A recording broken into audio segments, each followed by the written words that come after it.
Hey guys, and welcome to the Monument Health Cancer Care Institute's Oncology Clinical Pearl Sessions. My name is Nathan Matlock. I'm the current PGY2 Oncology Pharmacy resident. Today we are going to be discussing the importance of standardizing verification of chemotherapy orders. So let's go ahead and dive on in. I have a few objectives that we will cover in the next few minutes as we review chemotherapy order verification, and those are discuss the importance of standardizing the verification of chemotherapy orders, review which facets of order verification are essential for patient safety, establishment of standardized process for an oncology pharmacist. So a little bit of background. The new agents to treat cancer are rapidly coming to market, and new indications for currently available agents are added at an exponential rate. So chemotherapy agents have a narrow therapeutic index and are the second leading drug class implicated in medication errors. Common errors observed with chemotherapy agents include incorrect route of administration, improper dose adjustment, calculation errors, and then the entire cycle dose given in the first day. So with that, surrounding the incorrect route of administration, does anyone know what the most historically troublesome agent is in regard to route of administration errors? I'll give you a few minutes to think about it as we go forward. So why do errors occur? Errors can occur for many reasons, but the most common reasons are the facility does not have a standardized process or utilize a CPO system. They are utilizing paper orders, and these can lead to a great deal of errors, largely due to clarity of handwriting. This does not mean that a CPOE system does not bear its own shortcomings, such as activation of orders on the wrong date, comments ignored by a prescriber, routine maintenance, pop-up fatigue, among others. So chemotherapy regimens can be extremely complex, and a prescriber may not fully complete an order, and it gets transmitted to the pharmacy for approval, and this is why we must thoroughly review. So poor communication or improper training with the increasing need of oncology pharmacists, it is important that facilities provide adequate training to ensure patient safety. Given the current situation with the shortage in the healthcare system, it is important that facilities manage proper staff to a patient ratio to maintain a safe level of care for their patients. So the American Society of Clinical Oncology, or ASCO, has established standards to ensure patient safety. These standards are an initiative called the Quality Oncology Practice Initiative, or COPI, and these must be met to considered an ASCO COPI certified program. COPI certified institutions get an increased reimbursement rate from the CMS, thus another important reason to meet this criteria. Currently, CCI is not certified, but we do follow criteria and submit data and plan on obtaining certification. The requirements that are seen in this are patient name plus a second identifier, the date the order was written, regimen name and number, cycle number plus a day number. Medications are ordered as generic name, the dose, so no abbreviations, trailing or leading zeros, dose calculation, date of administration, route of administration, any patient-specific allergies, supportive care treatments, dose hold or modification parameters, sequencing of drug administration, and then rate of administration. Questions to ask during verification. So as a pharmacist begins the verification process for a chemotherapy order, that pharmacist should be actively asking themselves these questions. So one, what is the patient's diagnosis? What regimen is the patient receiving, and is it appropriate, including if it is the correct day of treatment? What are the common adverse effects associated with the regimen? Do we need genetic testing? What is the patient's height, weight, BSA? What is the patient's organ function, hepatic and renal function? What supportive care medications are needed? So is the patient's regimen appropriate for the patient? Confirm that the prescribed regimen is applicable to each patient for the respective type of cancer. So we need to review and trend vitals and the weight history. We should review patient profile for any prior toxicities, drug-drug interactions, biomarkers, performance status, and trends in labs and or their imaging. The timing of treatment. When reviewing timing of treatment, check agents plus doses of the order and when the last treatment was received. So verify, so if it's Q21 every 21 days or every 28-day cycle, for example. Verifying if the treatment plan is appropriate for disease with resources. We want to be sure that to cross-check references for each ordered chemotherapy regimen. Always remember that if we cannot locate a source, that we contact a prescriber to determine the origin of the information. So when we are calculating a dose, we must ensure that the way the dose is calculated is appropriate for the agent being verified. Examples can be dosing based on BSA, weight-based, flat dosing, or based on AUC. Dose verification includes but not limited to ensuring that the route of administration, scheduling, infusion solution, and length of cycle are all appropriate for each agent prescribed in the cycle. Agents can also have parameters that must be met in order to proceed, and if these are not met, it is important that a pharmacist alert the prescriber. We must also be cognizant of any dose changes that the prescriber has ordered or the patient may need. We must also review route administration, scheduling, infusion solutions, and the length of the cycle. In this particular case, a patient was diagnosed with polycythemia vera and was prescribed ruxolitinib 20 milligrams BID. The treatment plan selected was for myelofibrosis instead of polycythemia vera, which the dose should be 10 milligrams BID. If this had been missed, the patient would have received a dose 2 times what they should have received. Polycythemia vera is a type of blood cancer that results in the bone marrow making too many red blood cells. A standardized protocol for order verification resulted in getting clarified, corrected, and never reaching the patient.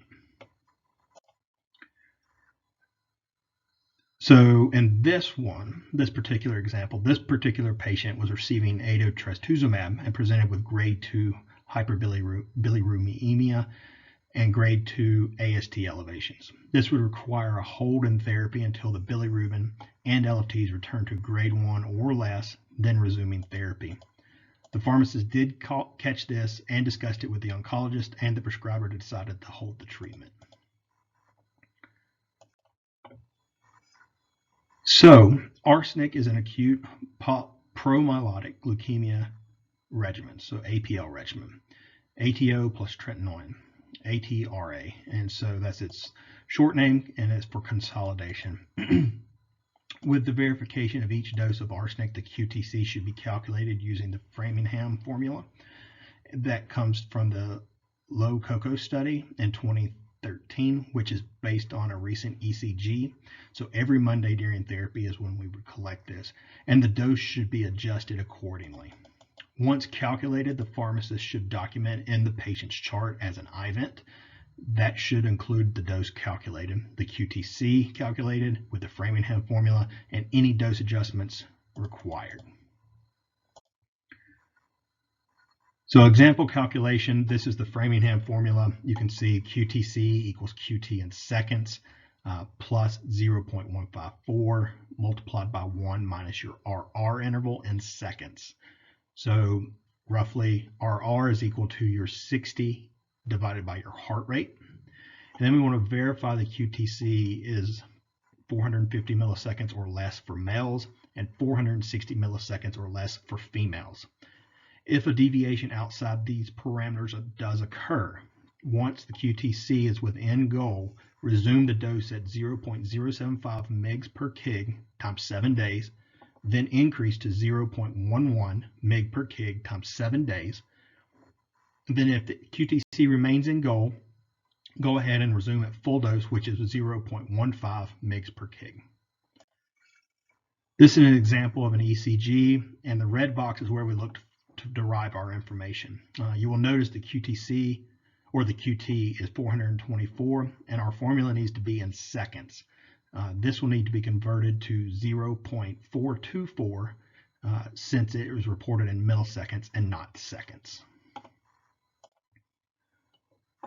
So carboplatin dosing will depend on the cancer being targeted.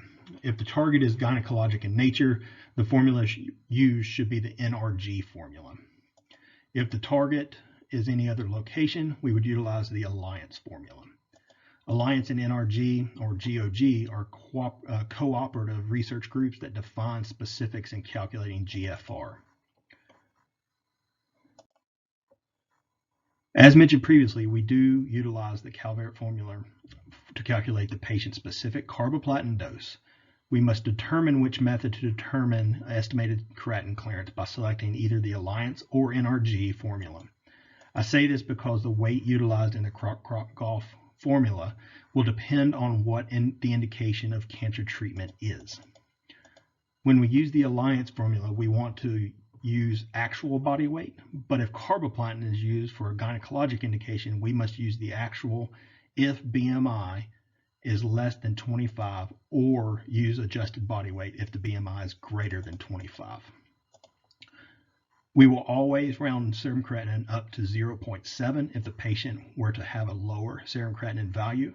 Serum creatinine should be obtained within the last 7 days prior to administration, if before starting chemotherapy, no prior chemotherapy, and within 24 hours on the day of for subsequent dosing. Once carboplatin doses have been calculated, the information should be entered into the patient chart as an event, including which formula and if any dose adjustments were needed. The main take-home points here are: 1, we use actual body weight with the Alliance formula, and 2, we use adjusted body weight with the NRG formula. So EPIC will utilize the most recent actual body weight, but not older than 30 days. And we'll use a minimum serum creatinine clearance of, serum creatinine of 0.7 milligrams per deciliter. EPIC also caps estimated creatinine clearance at 125 milliliters per minute. So we have an Excel sheet programmed and is built to utilize an adjusted body weight in gynecologic indications, and this should be verified against the dose in EPIC prior to approving the dose for compounding. The Excel spreadsheet must be used each time to double check EPIC's calculation. Maximum carboplatin doses is another important point. So you can see here, if the AUC is 6, maximum dose is 900. You can follow down AUC 5, 750 milligrams, all the way down to AUC 2, having a max of 300 milligrams. So that's something to keep in the back of your mind as you're looking at carboplatin dosing. We should always review things like the CBC, CMP, UA, any vitals and imaging that are found in the patient's chart, and trend from previous visits. It is important to remember that because this is done initially, that it does not mean that it is only done one time. This should be done for all subsequent doses and cycles that the patient receives. With certain chemotherapy agent, it is important that we perform genetic and or molecular testing. So a hunting way will go. For example, some druggable targets or targeted therapies like PD-L1 and HER2 have tests to determine the expression of receptors on the surface of the tumor cells, whereas BRCA1 and BRCA2 are mutations located in the genetic composition of the cancer cells. So PD-L1 expression is required in order to utilize certain agents like nivolumab or pembrolizumab.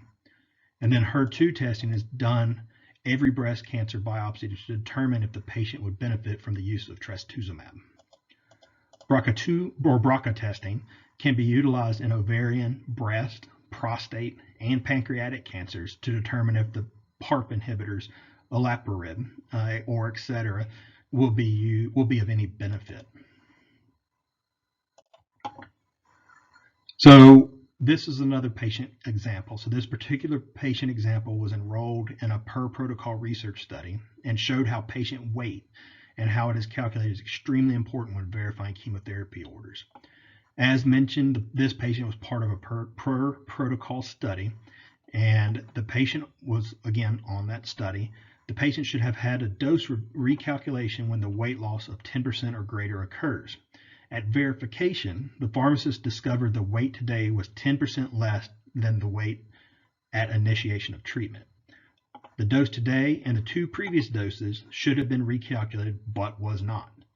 This resulted in a deviation of protocol. So looking at this for patient's organ function and why that can be important, this error is in a patient that received the incorrect dose of zoledronic acid due to a pharmacist not following proper dosing protocol. So looking at this Lexicomp renal dose adjustment chart in the renal impairment adult section. So quick mechanism of action, it inhibits bone resorption via actions on osteoclast and or precursors. And adverse reactions we can see and why we want to do this dose reduction, things like AKI, hypocalcemia, or ONJ. So initial dosing, also on day one, creatinine clearance was calculated at 51.5 milliliters per minute, which would be a dose reduction from 4 to 3.5 milligrams. Safety parameters and special instructions were not updated by the pharmacy, so dose of 4 milligram of the zoledronic acid was given. Creatinine clearance on day of administration or the subsequent dosing, that second dose, was calculated at approximately 64 milliliters per minute, but based on protocol, it should be dosed on the creatinine clearance on the day of the order. Future doses of zoledronic acid were changed to the 3.5 milligrams.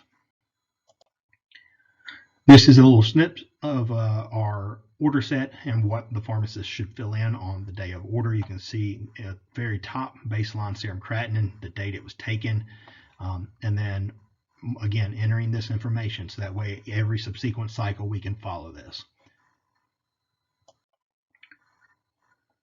So Epic has a tab called Flow Sheets, and within that tab is a subsection called MOROS/HEME. We utilize this section to determine if a patient may be having any adverse reaction, and if so, they are graded there for us. These grades are then able to be applied to the CTCAE, PDF, and drug information. Lexicomp actually has a section called Common Toxicity Criteria, which is housed in the Pearls and Related Information section, and it shows the same information as the CTCAE, and it applies to the agent being verified. So you don't have to sort through the entire document. It is important to remember that as a pharmacist, we can really only assess adverse reactions looking at labs, and not all reactions will be visible via labs. Thus, we must have these provided to us. I know as a PGY1 last year, I had never recalled learning of the CTCAE until I started my Oncology 1 rotation that fall. I've included the link for y'all and for any future reference. I do keep this bookmarked on my browser as a handy reference. So yeah. So assessment of home medications. So the review of home medications should not occur only initially, but continually during treatment. We must review existing home medications, over-the-counter medications, and supplements for any, or herbals for any interactions. An example of potential interaction would be a patient to start doxorubicin for breast cancer and taking carvedilol at home. So in this instance, what would we want to do? So after giving you a few seconds, kind of getting a ball game in your head. So the thing is, carvedilol is a PGP inhibitor that can result in an increase in serum concentrations of doxorubicin, thereby increasing its toxic effects. We would want to contact the PCP or cardiologist and suggest a change to metoprolol in this instance. We must also ensure that any medications that the patient needs during their therapy have been prescribed to the appropriate outpatient pharmacy, and interview the patient to ensure that they have picked those medications up and are taking them as indicated. Once the chemotherapy agents have been verified, a pharmacist should review any supportive care medications that may be needed for the patient that day. So looking at the dose, the route, the frequency, and sequence within the cycle should all be evaluated for appropriateness. The emetogenic risk of each chemotherapy regimen should be classified utilizing NCCN, ASCO, or MASC guidelines to ensure the patient is properly covered to prevent an emesis associated by their chemotherapy regimen. So EPIC beacon treatment protocols are built with antiemetic orders for prevention and treatment of chemo-induced nausea and vomiting based on the initial selection according to these guidelines. In cases of antiemetic failure or tolerable side effects to the initial antiemetic regimen, medical oncology providers may consult oncology pharmacists to manage antiemetics, or they may adjust the antiemetic themselves. So as pharmacists, we must ensure the proper sequence of administration occurs, since that there are usually multiple agents in a regimen, in addition to supportive medications that will be given. These are built into the treatment plans within Epic. Labels should be double checked to ensure correct patient name, the identifier, the drug or multiple drugs, the dosing, the route, the timing, the infusion fluid, the rate, the expiration date, and storage specifications are all correct. There should also be demarcation that the product is a hazardous medication via stamp or auxiliary sticker. So IVents should be entered anytime additional information may be needed by a pharmacist during future order for verification. These can include a dose adjustment, lab values that may need to be trended, or any order errors, etc. So IVents are also entered to explain why we changed dose or why we made a specific intervention, or documenting that we reviewed vitally important details prior to verifying an order. So an example would be verifying the QTC prior to administration of arsenic. If there was a potential harm when detecting an error, the pharmacist responsible for detection should enter an event into Risk Connect to improve patient care and safety. So to recap, standardizing chemotherapy order entry is a requirement to ensure patient safety when verifying agents such as with these narrow therapeutic indexes. As the field of oncology pharmacy expands, we must keep in mind that facilities understand the importance of developing and implementing a standard process for training oncology pharmacists. These orders are complex and require that the pharmacist thoroughly evaluate every patient chart, every visit. So other questions that you can, again, ask yourself: what is the patient's diagnosis? What regimen is the patient receiving, and is it appropriate? What are the common adverse effects associated with the regimen? Do we need that genetic or molecular testing? What is the patient's height, weight, and BSA? What is the patient's organ function? And what supportive care medications may be needed? So questions. I know this is recorded, but I did include my email. If you're watching this, you do have any questions, concerns, or comments, please reach out. I will get back to you. So references are included. So that's it for today, guys. Thank y'all, and I appreciate y'all. Look forward to seeing y'all again next time. Y'all have a good one.